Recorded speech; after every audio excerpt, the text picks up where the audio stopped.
Hi students, Mr. C here. Yesterday we talked about mixing glues and the differences of what types of glues there are in the industry that are used and what's most appropriate.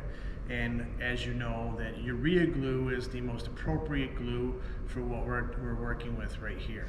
We're working with different veneers and putting it on a substrate of NDF. Well, made a mistake yesterday. I'll be the first one to admit it. There was no instructions on the on the urea glue as far as mixing, and my assumption, and this is where it's my fault completely, 100%. My assumption was the mixture was a 1 to a 0.65 by volume, not weight, and there's a difference. So what happened with the glue is the glue set up in like 2 hours, and before I could get to the video on gluing to the panels, well, clearly that glue was not being squirted out, or couldn't. So what I've done was I took the liberty here is I have mixed this, where here is my powder of my urea glue, okay, and then I have the appropriate amount of water that's in here as well to mix the two of them together. I was told it's supposed to be more like a pancake mix when I'm all done. I called the manufacturer. I clearly had a chuckle with the gentleman that works there, and he kind of went, okay.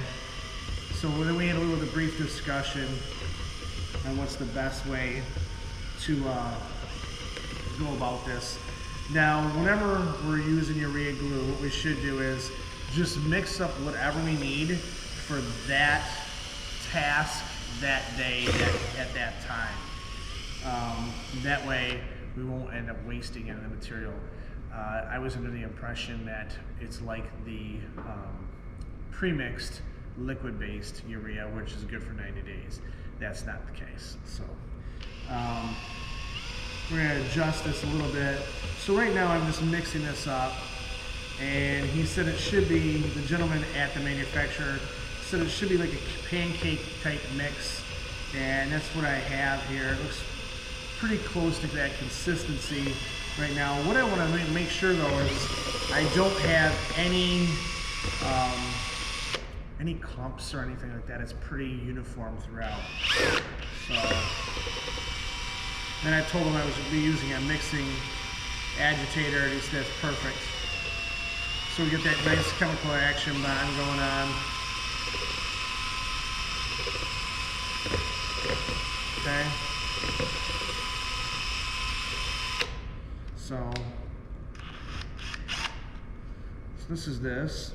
So I'm going to move this up the side. All right. Now I have my roller and I have a pan. I don't need this mixing cup here any longer. All right, one thing I did take the liberty of doing is this. Here's one of your panels, right? What I did was, which is really important, is we do want a little bit of squeeze out, right? But we don't want it to get on the panel surface because we have to put the other veneer here, and we don't want to seal that up. So what I've done is I've just gone ahead and put a row of tape along here to prevent that from happening, so we don't have to worry about that, okay? Also, this surface right here, since it was cut already, it's not the fine surface like this, it's the slick surface. This, well, the glue won't penetrate this very well, and you might have problems with delamination if you don't sand this. So like, after we go ahead and glue the veneer on this surface and the other surface, the other edge, what we'll do is we'll trim this up to be exact.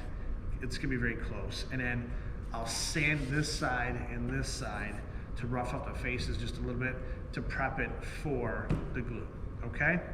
Now over here, I have 2 cauls. I have this one here and this one here. And all this is just a piece of material, but what I've done is I put packing tape on here because this is slick and it will not adhere. So like if I would have just taken a piece of this plywood, this side that does not have any tape on it, and I put the glue down, and then I put my veneer down, and let's say I clamp this here, when I go to pull this off, there's probably gonna be a little bit of bleed through, and it could end up sticking this to my caul, which would be bad. So that's why I put a layer of packing tape. If you don't have packing tape and you have wax paper would work just as well, okay? Just something to prevent the bond from happening from the veneer to your caul, all right? Another thing is after talking to the manufacturer of the glue, I asked him approximately with our conditions here in the shop. Our conditions in the shop here are about 75 degrees. It's continuous throughout the whole shop, as you know. When you are in class, it's typically 80 degrees in here because of the body heat. This will set up, the open time is about 10 minutes. So I'm gonna roll on a little bit of glue on that surface, and then I know that I have 10 minutes approximately to let it set up. And then he said to prevent bleed through, let it sit in the MDF, kind of soak in to the MDF fibers for about 10 minutes, and then go ahead and then put the clamps on it. So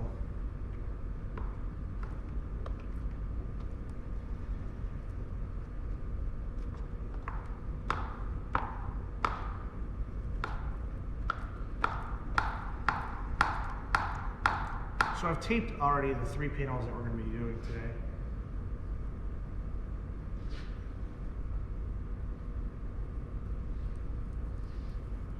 I have bought the glue spreader before, the one that they sell for veneering. I found that it created a bigger mess than just doing it with a nap roller. So I find this to be a little bit easier. So what I'm going to do is I'm going to set these pieces of veneer, this caul here, because I just rolled this out. I'm going to grab this panel, do the same, roll this one out.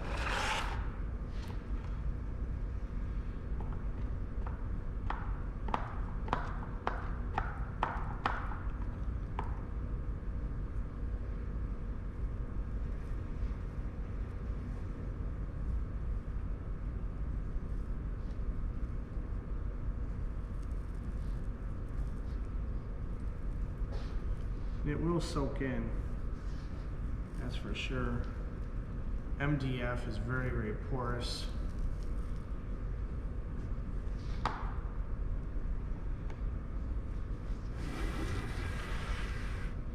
gonna grab these, which are this one, and your bottom plate, the bottom panel. It's here.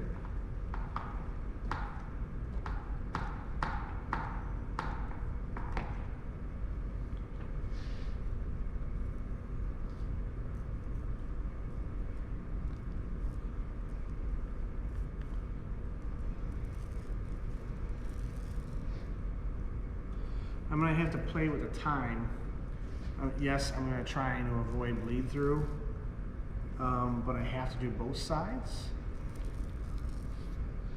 So, and let me grab the camera here so I can show you exactly what this looks like as far as the consistency and the roll of the glue.